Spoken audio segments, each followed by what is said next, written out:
Hey, deserving listeners, Love is Blind. Let's see what happens. On the plane ride home tomorrow, if we get the chance, like, I don't think we should sit together and just have our space. I just feel like we're in this hole and we're trying to like get out of it. And it's like, it's only like, I feel like we're only going to end up like resenting ourselves. This is supposed to be like our honeymoon phase. Like, and it's been horrible. If I can name my favorite. All right, so she's proposing on the plane ride home they don't sit together. And is she saying we should break up? Or is she saying I just need a break from you? My interpretation of this is that she doesn't want to be with him, and as soon as she can, I mean, just imagine that you're with someone that literally gives you the ick, and you're not forced, but, you know, it's important that you sleep in the same bed with them, that you live with them. That, one, would be kind of hard, but also it would make someone that was somewhat icky to you way more icky to you because of the feeling of being trapped and the negative associations you have with that feeling of being forced in a situation. Again, that she's not forced. She can leave at any time, from what I understand. So I'm guessing that's where it comes from. She's just like, as soon as I can get away from him, I will. And I can't wait to get away from him. And I want to get a jump start on the plane ride home because we're not required to sit next to each other. So I think that's what she's saying. And I think he is going to understand, maybe. I don't know. Let's see what happens. It's been fucking horrible. So bad to say, but it has. Like, me talking to Paul for 5 minutes, like, I was so inspired and excited about our conversation. And I was like, why haven't I had one of these conversations with Zach? Yeah, I think we're on the same page. I think we should call it. I don't think it's going to work out. Oh, good. Yeah, it looks that way. And I often imagine that a lot of and we've even heard from some of the cast members that this moment happens, but they don't do it on camera and they string it out until the altar as if they only made the choice at the altar, which is completely bizarre that you would do that, especially when you see all the signs heading in the direction of it's not working out. So good on Zach of just saying, hey, let's call it. Why string this out? Let's see what she says. Okay. And it sucks. I do think like you're really. No, and I think, look, I think we can be good I'm not friends. done talking. I still know that like you were one of the best people that I met. I loved, like. Yeah, I guess in a sense it's a mutual breakup. She's the one, so it's good. It's kind of the best of what you could do with the situation. Why string it out? A lot of people in this situation, in Zach's shoes, would have a hard time waking up to the reality. A lot of people, and I will give Irina credit for being honest about this. I think I've seen on this show before, people in Irina's shoes will either try to deny themselves what's really happening or string the other person along because they want to make it to the altar, because I think there's something to do with the contract, or they just want to be on reality TV shows longer or something. I think there are some allegations about Bartiz maybe doing this. And so I will give Irina credit for being honest and laying it out there and giving Zach a chance to know what's really happening. And he's been seeing it from the beginning, even in the pods when he was told that she was malicious. He didn't reject that. He was like, okay, I'm going to consider that as a possibility. So, yeah, I mean, it didn't work out. You fell in love in the pods and you met in person. You gave it a try. It didn't work. So, call it. And don't make us sit through a long, drawn-out rest of the season with these two and a wedding where I'm like, come on. I mean, sometimes I'm wrong, but I don't know. Maybe they'll find it. It doesn't look like they're going to find a way out of this. I just hope you know, like, I don't have any regrets. Yeah, I think logically that doesn't make any sense at all. You want to know what my theory is? No. I'm not going to pinpoint and be like, oh, well, you did this, you shaped your arms and legs. I'm not going to sit here and point all these things like I don't like about you.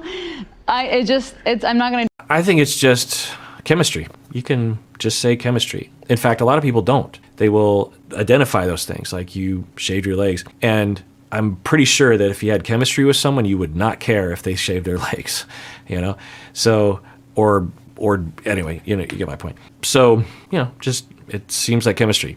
As soon as he touched you, you were like, ugh. How do you put that into words exactly? Do that. Like, you don't deserve that. Like, you're a great guy. Sure. I feel bad because I feel like I showed up like really bad for you too. Like you got the worst part. This is like, I've never like made anyone feel this way. Like I'm literally treating you so poorly. Like I know it. All right, good. So Irina is recognizing that she treated him poorly. Now, it's understandable that she was not into it and had the ick, which is, what are you going to do? So it's not like she would be able to force herself not to. And what are you going to do? So there's that. But she's also acknowledging, like, I'm sorry. You went through a lot. I'm not normally like this. I'm sorry. So, it's good. Like I won't even like look at you, like touch you, like you talk to me and I literally look away, like I'm a complete jerk to you, and I know that, and I'm like, you don't deserve that. Like I literally, honestly, I think about Bliss. I think about like, fuck, like I hope you get a chance to see her when you get. And good there too. It's really putting yourself in his shoes, and she either is just realizing this because she's now released from having to, struggle with this relationship, or she's always thought this.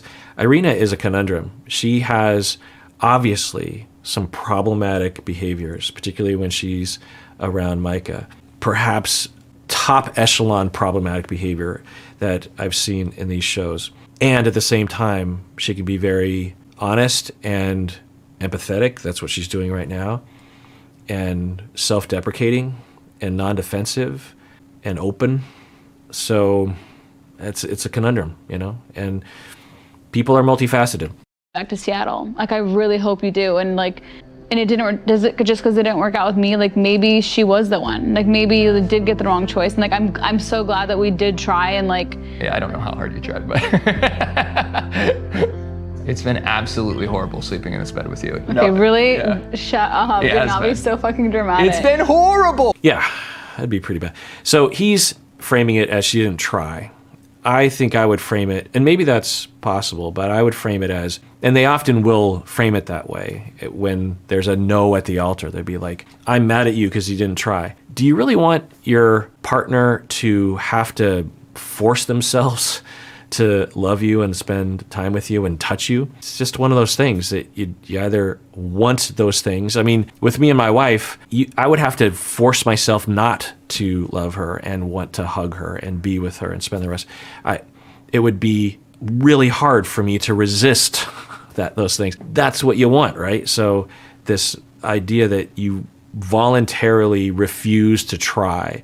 Are there examples of this? Yeah, you can. But the way she describes it, it just seems like a chemistry thing. And it's arguably impossible to manufacture chemistry. Chose the one that at the time I felt in my gut, and it didn't work out. It's a real weird breakup, honestly. Maybe I made the wrong choice, but I made the choice that I made. So that's the situation that I'm in. There's no barrier aside from Bliss not wanting to because she was rejected, to them trying to date afterwards. But I can imagine Bliss being like, nah. In fact, Bliss even said that, right? That if you pick Irina, it reflects on you, and thus I don't know if I want to. She didn't say this, but I think she was meaning, I don't know if I want to be with you if you choose Irina, because it indicates that you have something about you that is concerning. Anyone who would want to be with Irina, there's something going on there. I don't know if that's true or not, but I'm guessing that Bliss might think that. I just think it's fun. I mean, honestly, I knew that I was surprised that you were still like hanging on. I was like, I've like given you every reason to forget it. And I was like, man, like he's really I was gonna leave you on day 3, but I thought that'd be fucked up. I was gonna leave you. Okay, now the truth's coming out. They're saying, I was going to leave a while back. And she's like, I was going to leave. So, yeah, it makes sense that you would not want to be impulsive and make sure. But God bless them that they actually did pull the plug when they did, because I think a lot of people on the show don't do that when they absolutely should be doing that for everyone's sake, including mine, because I don't want to have to watch people fake it as they're moving forward. After I saw you, I stayed and gave it a chance. That's how it goes. And I commend Zack for having a lot of grace and maturity and differentiation as she is reiterating how much she is unattracted to him and how horrible this is. This is a horrible moment in his life. And he's not attacking her. He's not getting defensive. He's rolling with it. Should have picked Paul.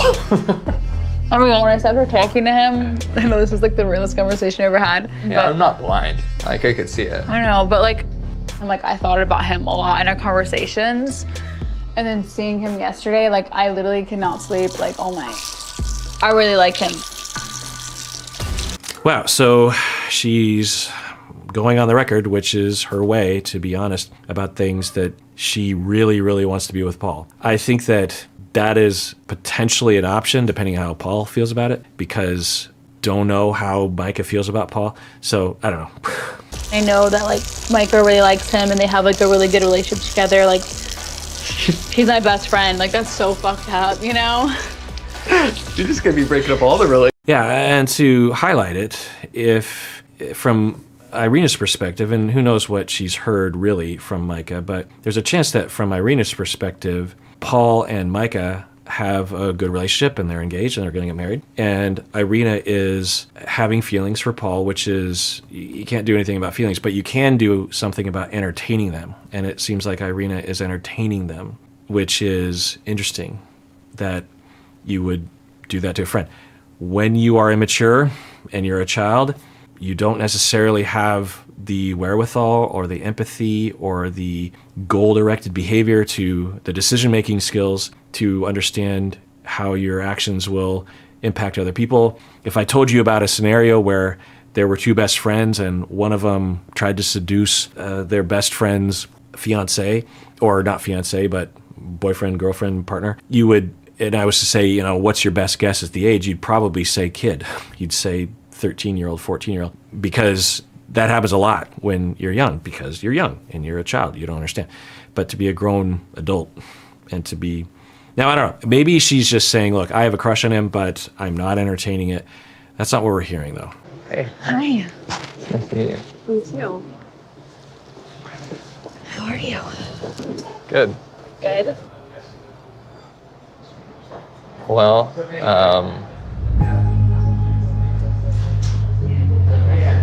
I made the wrong choice. Okay, so they're back in Seattle. Zack is meeting up with Bliss. He says he made the wrong choice. I'm going to take a guess and say that Bliss is like, yeah, nah, I'm sorry. Who knows, but we'll see.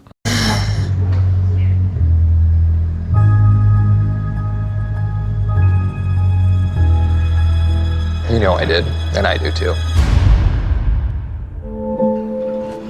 Well, I guess we'll find out. I don't watch these coming up because it spoils it. It always bothers me. So that's Lake Union, Gasworks Park. South Lake Union's right here. Downtown's behind us right there. That's the Mohi Museum. I have a lot of memories. That's what's nice about living 52 years in the same area, that every area has so many different memories. One of my very first jobs was right there on the left. See that building? I had a job out of college, or as I was almost done with college, where I would call people and administer surveys. So we would administer surveys about the lottery or about a bank or U-Village, if people know what that is. And so I would call people up and I would say, hey, this isn't a sales call, but I have a survey. Do you have 15 minutes to answer questions? And it was actually not a horrible job.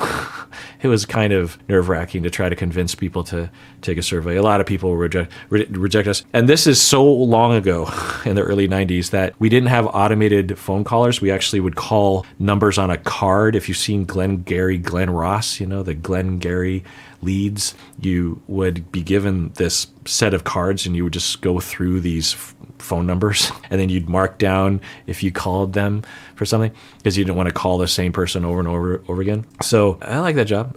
So tune in next time when I watch the next batch of episodes, and I'm guessing you all have seen ahead because by the time this episode airs, it will be well after, maybe even after the season is over, because I've been yammering so much. There's so much to say. So at this point in time, I have no idea where this is headed. It looks like Zack and Irina are broken up, but it looks, if I was to take a guess, Brett and Tiffany will work out. They don't seem to show any signs of any cracks in the foundation. Then we have Paul and Micah. I cannot imagine that working, but who knows? With Chelsea and Kwame, I would say that there's a chance. I've been kind of swinging back and forth on my optimism of them, but I could see it working. I could also see it not. I could see either one of them or both of them at the altar or at some point saying, yeah, I don't think this is for the best. What about Zack and Bliss? Are we going to follow them now? Are they going to be on the show? That'll be interesting. Look at my notes here. Jackie and Marshall. I think that we haven't seen much of them. They don't fight. We haven't seen any fighting, or there's no evidence of fighting. So I could see that working. I'm guessing it'll be a little dramatic when we meet up with Jackie's family. Also, but who knows? That's a hard thing to predict. And that's all of them, because there's only 5. Tune in next time when I find out the answers to those questions, but you already probably know. And please take care of yourself because you deserve it. You really, really do.